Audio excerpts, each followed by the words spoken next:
I'm going to guess most people listening to this show also listened last night to President Trump making his announcement speech in Orlando that he is again running for president, that he's a candidate for the president in 2020.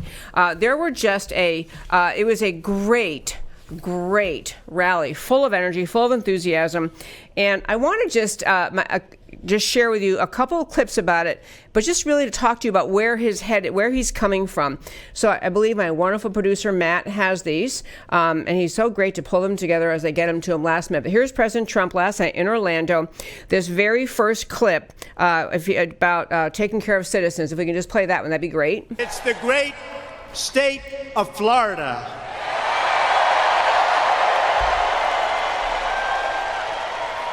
Very historic, because exactly 4 years ago this week I announced my campaign for President of the United States. And it turned out to be more than just a political campaign. It turned out to be a great political movement because of you. A great movement. It's a movement made up of hard-working patriots who love their country, love their flag, love their children, and who believe that a nation must care for its own citizens first. Okay, what I want to say about that is President Trump really signaled in this speech last night, I think it was like an hour and a half or so, he signaled what he's going to run on in 2020. He'll add other things, he'll add other, policies and ideas, but he really signaled to America the central things he's running on. Number one, and this was why I want to play that one first, it was a shift in American political thought, a huge shift, to use the way he pronounces it, shift, where back to the idea that the American government works to protect the American people, that our place and our role in the world, the government's role, is not to have abandoned borders, let everybody in who wants to come. It is not to put the interests of Americans in second, third, or fourth place in our trade deals, that we actually have a right to fair trade and to insist on trade with other nations that doesn't always disadvantage America. It had to do with treaties we had entered, a variety of treaties. He went through some of those. The idea, though, of that it's okay to love America. It's okay to have America's policies be supportive of the American people and the American economy. And so he's just hanging with this, America first. This was a breath of fresh air to millions of Americans in 2016 who watched what happened in Washington, watched the American left taking control of federal government and really treating America as though we really don't deserve to be great. We don't deserve to have policies that protect us first, that we are kind of apologetic and deferential to other countries, that maybe we really shouldn't have been involved in this or that. This was a guy saying no. Trump is saying no, actually America first. Second clip. This was he took several shots at the news folks who were there at the rally. Here's a quick clip on that. By the way, that is a lot of fake news back there. That's a lot. That's a lot. Okay, the reason I wanted to play that one is this. He took several shots at the media throughout the evening. And people who get upset with President Trump and say, well, he's not very professional, he's not very presidential, he shouldn't have said that. This is not just nasty, childish, mean-spiritedness. This is a president pointing out that the radical leftists who run the media in this country, the people who pose as mainstream media, but in fact spend all of their time demolishing, decrying, criticizing, taunting, just in every way demeaning conservative ideas, Republican politicians, conservative platforms and policies. This is Trump again reminding his listeners at the rally and everyone who watched on television, don't trust the media. They lie to you. They lie about Trump. They lie about every issue that there is. They lie about policies. They are leftists. This is a vital piece of the Trump effort to keep America together and keep America strong, is to keep Americans tuned into the fact the media hasn't suddenly become honest or fair. They are leftists, and he called them out over and over and over. The next clip I want to do, he talks a lot about the Mueller investigation, and there was this clip actually. He was making reference to the only collusion was between Hillary and the DNC. It was, and he was referring to two things about this clip. But the one I want to play next is this only collusion between Hillary and the DNC. This was our chance to reclaim our government from a permanent political class that enriched itself at your expense. As I said on a wonderful, beautiful day at my inauguration, we did not merely transfer power from one party to another, but we transferred power back to you, the proud citizens of the United States of America. Okay, I want to jump in and talk about this one. Trump did this over and over in the speech. Instead of saying, I, me, I did this, he constantly referred to his policies, to the advances, to the things he stood for as we, as a movement. He's including the audience, he's including the American people.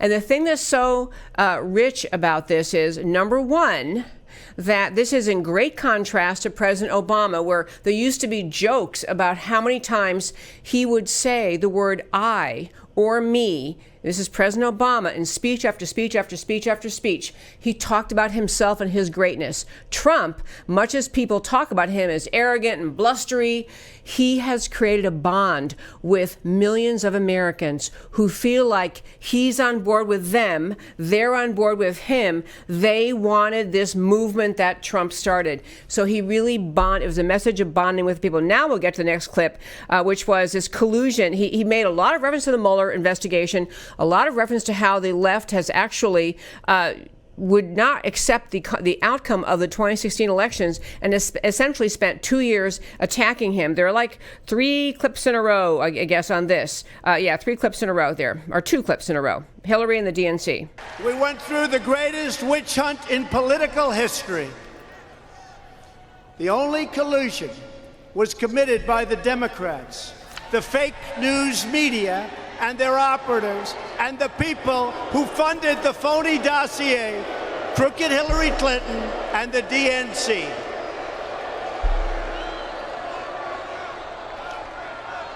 It was all an illegal attempt to overturn the results of the election, spy on our campaign, which is what they did, and subvert our democracy. Remember, the insurance policy, just in case Hillary Clinton lost. Remember the insurance policy. Okay, there were people in the mainstream media criticizing President Trump about his speech, of course, but criticizing President Trump in particular about going back to the whole Mueller thing.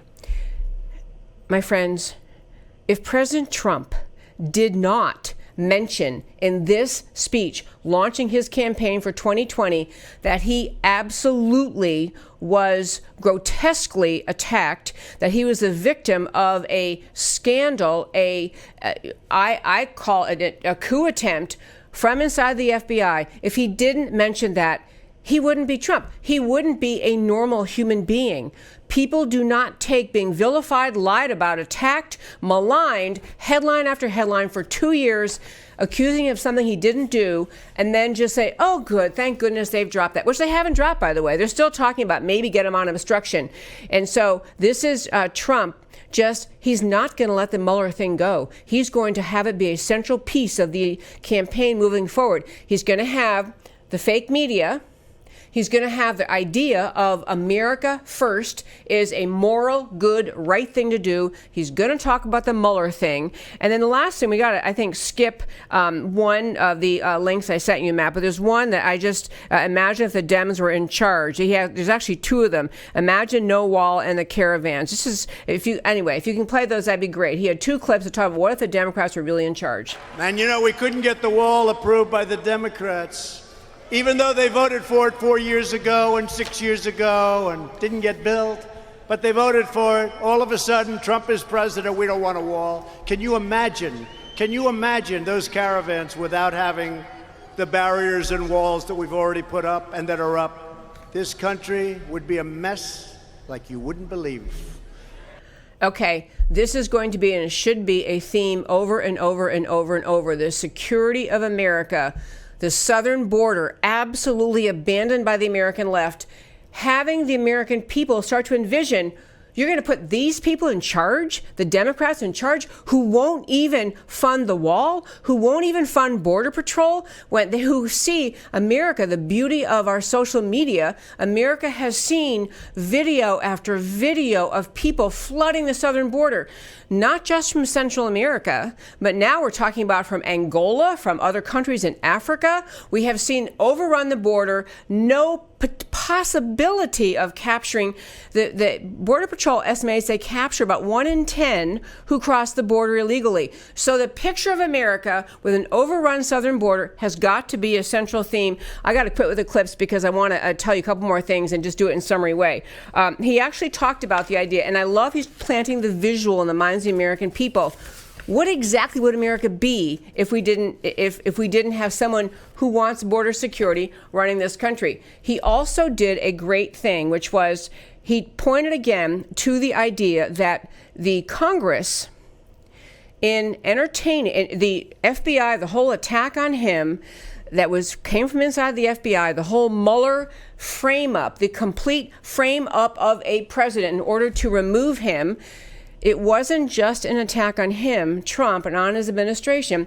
It was an attack on you, on the American voter, on the people that rally, on the nearly 63 million people who wanted President Trump be president.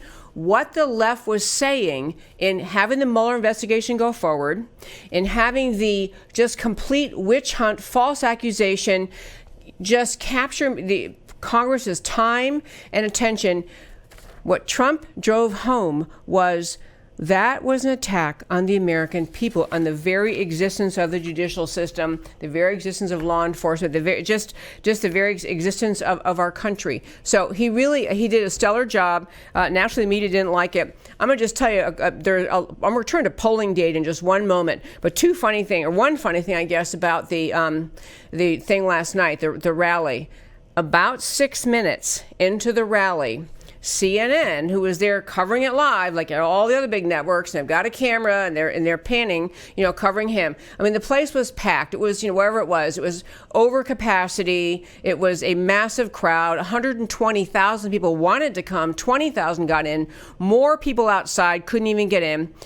CNN pulled their coverage 6 minutes into the rally because at some point when President Trump pointed to the media in the back and was saying, fake news, the audience started chanting CNN. And I hate to say this word, but CNN sucks.